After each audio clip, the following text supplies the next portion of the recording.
ನಮಸ್ತೆ ವೀಕ್ಷಕರೇ, ನಾನ್ ನಿಮ್ಮ Meeta Crystal. Next gen astro viewers ಗಳಿಗೆಲ್ಲ ಸ್ವಾಗತ. ಸೆಪ್ಟೆಂಬರ್ ತಿಂಗಳ ಮಾಸ ಭವಿಷ್ಯವನ್ನ ವೃಷಭ ರಾಶಿಯವರಿಗೆ ಯಾವ್ದೆಲ್ಲ ಫಲಾನುಫಲಗಳು ಇರುತ್ತೆ ಅನ್ನೋದನ್ನ ಹೇಳ್ತಾ ಹೋಗ್ತೀನಿ. ನೋಡೋಣ ಬನ್ನಿ. ಯಾವ ಗ್ರಹ ಅವ್ರಿಗೆ ಅಶುಭ ಫಲವನ್ನ ಕೊಡುತ್ತೆ, ಯಾವ ಗ್ರಹ ಅವ್ರಿಗೆ ಅಶುಭ ಫಲಗಳನ್ನ ಕೊಡುತ್ತೆ, ಶುಭ ಫಲಗಳನ್ನ ಕೊಡುತ್ತೆ ಅಂತ ನೋಡ್ತಾ ಹೋಗೋಣ. ಹಾಗೆ ಅವರ ಒಂದು ಸ್ಮಾಲ್ ಇಂಟ್ರೊಡಕ್ಷನ್ ಏನಪ್ಪಾ ಅಂತಂದ್ರೆ, ಅವರ ಒಂದು ವ್ಯಕ್ತಿತ್ವ ಹೇಗಿರುತ್ತೆ, ವೃಷಭ ರಾಶಿಯವರ ಒಂದು ವ್ಯಕ್ತಿತ್ವ ಹೇಗಿರುತ್ತೆ ಅಂತ ನೋಡಿ. ವೃಷಭ ರಾಶಿ ಅಂತ ಬಂದಾಗ ನೋಡಿ, ಕೃತಿಕಾ, ರೋಹಿಣಿ, ಮೃಗಶಿರ ಈ ಮೂರು ನಕ್ಷತ್ರದವ್ರು ಕೂಡ ವೃಷಭ ರಾಶಿಯಲ್ಲಿ ಇರ್ತಾರೆ. ಸೊ ವೃಷಭ ರಾಶಿಯವರು ರಾಶಿಯಾಧಿಪತಿ ಶುಕ್ರ ಆಗಿರ್ತಾನೆ. ಸೊ ಶುಕ್ರ ಅಂದ್ರೆ ಗೊತ್ತಲ್ಲ ನಿಮ್ಗೆ, ತುಂಬಾ ಮನಿ ಇರ್ಬೋದು ಅಥವಾ ಲಕ್ಸುರಿ ಇರ್ಬೋದು, ಮೋಜು ಮಸ್ತಿ ಎಲ್ಲವೂ ಕೂಡ ಶುಕ್ರನೇ. ನಾವು ತುಂಬಾ ಚೆನ್ನಾಗಿರ್ಬೇಕು ಅಂದ್ರೆ ಅದಕ್ಕೆ ಬೇಕಾಗಿರುವಂತವನೇ ಶುಕ್ರ ಆಗಿರ್ತಾನೆ. ಸೊ ಈ ಶುಕ್ರ ರಾಶಿ ತತ್ವ ಬಂದು ಭೂತತ್ವ ಆಗಿರುತ್ತೆ. ಸೊ ವೃಷಭ ರಾಶಿಯ ವ್ಯಕ್ತಿತ್ವ ಅಂತಂದ್ರೆ ತುಂಬಾ ಅವರು ನೋಡಕ್ಕೆ ತುಂಬಾ ಪೊಲೈಟ್ ಆಗಿರ್ತಾರೆ, ತುಂಬಾ ಸ್ಮಾರ್ಟ್ ಆಗಿರ್ತಾರೆ. ಹಾಗೆ ತುಂಬಾ ಸಹನೆ ಕೂಡ ಅವ್ರಿಗೆ ಇರುತ್ತೆ.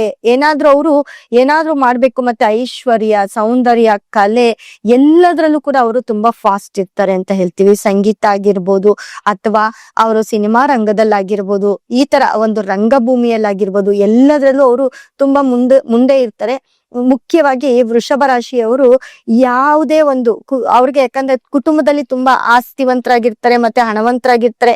ಅವ್ರು ಸಂಪಾದನೆ ಮಾಡಿಲ್ಲ ಅಂದ್ರು ತುಂಬಾ ಐಷಾರಾಮಿ ಒಂದು ಜೀವನ ನಡೆಸುವಂತ ಒಂದು ಶಕ್ತಿ ವೃಷಭ ರಾಶಿಯವರಿಗೆ ಅತಿ ಹೆಚ್ಚಿರುತ್ತೆ ಅಂತ ಹೇಳ್ಬೋದು. ನೋಡಿ, ಈ ಸೆಪ್ಟೆಂಬರ್ ತಿಂಗಳಲ್ಲಿ ವೃಷಭ ರಾಶಿಯವರಿಗೆ ಯಾವ್ಯಾವ ರೀತಿ ಅವರ ಒಂದು ಬದಲಾವಣೆ ಆಗುತ್ತೆ ಅಂತ ನೋಡೋಣ. ನೋಡಿ, ವೃಷಭ ರಾಶಿಯಾಧಿಪತಿ ಶುಕ್ರ ಕೇತು ಜೊತೆ, ರಾಶಿಯಾಧಿಪತಿ ಶುಕ್ರ ಕೇತು ಜೊತೆ 4ನೇ ಮನೆಯಲ್ಲಿ ಇರೋದ್ರಿಂದ ವೃಷಭ ರಾಶಿಗೆ ನೋಡಿ, ಅವ್ರ ತಾಯಿಯಿಂದ ಏನಾದ್ರೂ, ತಾಯಿಗೋಸ್ಕರ ಅವ್ರು ಖರ್ಚು ಮಾಡೋದಿರ್ಬೋದು ಅಥವಾ ತಾಯಿಯಿಂದ ಅವ್ರಿಗೆ ಲಾಭ ಇರ್ಬೋದು, ಈ ರೀತಿ ಏನಾದ್ರೂ ಒಂದು ಒಳ್ಳೇದೇ ಆಗತ್ತೆ ಅಂತ ಹೇಳ್ಬೋದು. ಅಕಸ್ಮಾತ್ ನೀವೇನಾದ್ರೂ ಖರ್ಚು ಮಾಡ್ಬೇಕಾ, ನೀವೇ ಏನಾದ್ರೂ ಒಂದ್ ಸ್ವಲ್ಪ ತಕ್ಕೊಟ್ಬಿಡಿ, ಇಲ್ಲ ನಿಮ್ ತಾಯಿಗೆ ಒಂದ್ ಸ್ವಲ್ಪ ದುಡ್ಡು ಕೊಟ್ಬಿಡಿ. ಈ ತರ ಮಾಡಿದ್ರೆ ತುಂಬಾ ಚೆನ್ನಾಗಿರುತ್ತೆ ನಿಮ್ ತಾಯಿಯಲ್ಲಿ. ಮತ್ತೆ ನೋಡಿ, 5ರಲ್ಲಿ ಸೂರ್ಯ ಬುಧ ಇದ್ರೆ ಮಕ್ಕಳ ವಿದ್ಯಾಭ್ಯಾಸವಂತೂ ಸೂಪರ್ ಅಂತ ಹೇಳ್ಬೋದು. ನಿಮ್ಮ ಮಕ್ಕಳು ತುಂಬಾ ಚೆನ್ನಾಗಿ ಓದ್ತಿರ್ತಾರೆ, ತುಂಬಾ ಚೆನ್ನಾಗಿ ಡೆವಲಪ್ ಆಗ್ತಾರೆ.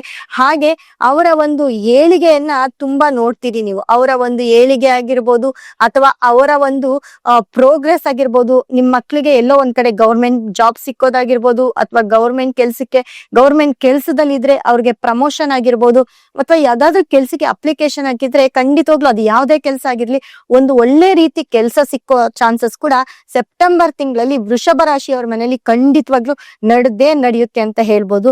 ಹಾಗೆ ನೋಡಿ, ನಿಮ್ಮ 6ರಲ್ಲಿ ಕುಜ ಅಂತ ಬಂದಾಗ ಎಲ್ಲೋ ಒಂದ್ ಕಡೆ ನಿಮ್ಗೆ 12ನೇ ಮನೆ ಅಧಿಪತಿ ಕುಜ 6ನೇ ಮನೆಗೆ ಬಂದಿರೋದ್ರಿಂದ ಎಲ್ಲೋ ಒಂದ್ ಕಡೆ ನಿಮ್ಮ ಪ್ರಾಪರ್ಟಿ ವಿಷಯದಲ್ಲಿ ಸ್ವಲ್ಪ ಗಲಾಟೆ ಆಗ್ಬೋದು. ನಿಮ್ಮ ಪ್ರಾಪರ್ಟಿ ವಿಷಯ ಆಗಿರ್ಬೋದು, ನಿಮ್ಮ ಅಕಸ್ಮಾತ್ ಯಾರ್ಯಾರೆಲ್ಲ ರಿಯಲ್ ಎಸ್ಟೇಟ್ ಮಾಡ್ತಿರ್ತೀರಾ ಅವ್ರೆಲ್ಲೋ ಒಂದ್ ಕಡೆ ದುಡ್ಡು ಲಾಕ್ ಆಗಿರುತ್ತೆ, ದುಡ್ಡು ಕಳ್ಕೊಳ್ಳೋಂಥದ್ದು, ಇಲ್ಲ ಅವ್ರ ಕಡೆಯಿಂದ ನಿಮ್ಗೆ ಗೊತ್ತಿಂದಿರ ಜಗಳ ಆಗುವಂತದ್ದು. ಹೀಗೆ ಈ ತರ ಒಂದು ಕುಟುಂಬದಲ್ಲಿ ಕೂಡ ಏನಾದ್ರೂ ನಿಮ್ ಪ್ರಾಪರ್ಟಿ ಪಾರ್ಟೇಷನ್ ಆಗ್ಬೇಕು ಅಂತ ಬಂದ್ರೆ ಇದು ತುಂಬಾ ಒಳ್ಳೆ ರೀತಿಯಲ್ಲಿ ಆಗಲ್ಲ. ಎಲ್ಲೋ ಒಂದ್ ಕಡೆ ಗಲಾಟೆ, ಜಗಳ, ಕದನದಿಂದ ಎಂಡ್ ಆಗತ್ತೆ ಅಂತ ಹೇಳುತ್ತೆ. ಕುಟುಂಬ ವಿಚಾರ ಅಂತ ಬಂದಾಗ ಎಲ್ಲೋ ಒಂದ್ ಕಡೆ ಈ ರೀತಿ ಒಂದು ಸಂಬಂಧದಲ್ಲಿ ಎಂಡ್ ಆಗತ್ತೆ ಅಂತ ಹೇಳುತ್ತೆ. ಹಾಗಾಗಿ ಮತ್ತೆ ಗಂಡ ಹೆಂಡತಿ ಸಮಸ್ಯೆ ಅಂತ ಅಂದ್ರೆ, ನಿಮ್ಮ ಗಂಡ ಹೆಂಡತಿ ಸಮಸ್ಯೆ, ಯಾಕಂದ್ರೆ ನೋಡಿ, ನಿಮ್ಗೆ 7ರಲ್ಲಿ ಕುಜ, ನಿಮ್ಗೆ 6ರಲ್ಲಿ ಕುಜ, ಮತ್ತೆ ನಿಮ್ಗೆ 7ನೇ ಮನೆ ಅಧಿಪತಿ ಕುಜ ನಿಮ್ಗೆ 6ನೇ ಮನೆಗೆ ಬಂದಿರೋದ್ರಿಂದ ಎಲ್ಲೋ ಒಂದ್ ಕಡೆ ಗಂಡ ಹೆಂಡತಿ ಮಧ್ಯೆ ಸಮಸ್ಯೆ ಹೆಚ್ಚಾಗತ್ತೆ, ಗಂಡ ಹೆಂಡತಿ ಸಮಸ್ಯೆ ಕೂಡ ಜಾಸ್ತಿ ಆಗತ್ತೆ. ಅದನ್ನ ಸ್ವಲ್ಪ ನೋಡ್ಕೊಳ್ಬೇಕಾಗತ್ತೆ. ನಿಮ್ಮ ಗಂಡ ಹೆಂಡತಿ ಸಮಸ್ಯೆಗೆ ಏನಿಲ್ಲ, ಸಿಂಪಲ್ ರೆಮಿಡಿ ಅಂದ್ರೆ, ನೀವು ಗಂಡ ಹೆಂಡತಿ ಮಧ್ಯೆ ನಿಮ್ಮ ಸಾಮರಸ್ಯ ತುಂಬಾ ಚೆನ್ನಾಗಿರ್ಬೇಕು ಅಂತಂದ್ರೆ ನಿಮ್ಮ ಮನೆಯ ದೇವರಿಗೆ ಒಂದು 40 ದಿನ ಅಥವಾ 45 ದಿನ ಬಿಡ್ದಿರ ನೀವು ನಿಮ್ಮ ಮನೆಗೆ ಜಾಜಿ ಹೂ ಆಗಿರ್ಬೋದು, ಮಲ್ಲಿಗೆ ಹೂ ಆಗಿರ್ಬೋದು ತಂದು ನಿಮ್ಮ ಇಷ್ಟ ದೇವರಿಗೆ, ನಿಮ್ಮ ಕುಲ ದೇವರಿಗೆ ಇಟ್ಟು ಪೂಜೆ ಮಾಡಿ.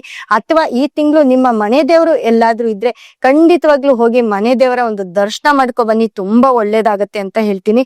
ಹಾಗೆ ನೋಡಿ, ತಾಯಿ ಅಂತಂದ್ರೆ ನಿಮ್ಗೆ, ಯಾಕಂದ್ರೆ 4ರಲ್ಲಿ ತಾಯಿ ತುಂಬಾ ಚೆನ್ನಾಗಿದ್ದಾರೆ ಅಂತ ಹೇಳಿದೆ, ಆದ್ರೆ ಜೊತೆಲಿ ಎಲ್ಲೋ ಒಂದ್ ಕಡೆ ತಾಯಿಯ ಆರೋಗ್ಯವನ್ನ ಕೂಡ ತುಂಬಾ ಚೆನ್ನಾಗಿ ನೋಡ್ಕೊಳ್ಬೇಕಾಗತ್ತೆ ನೀವು.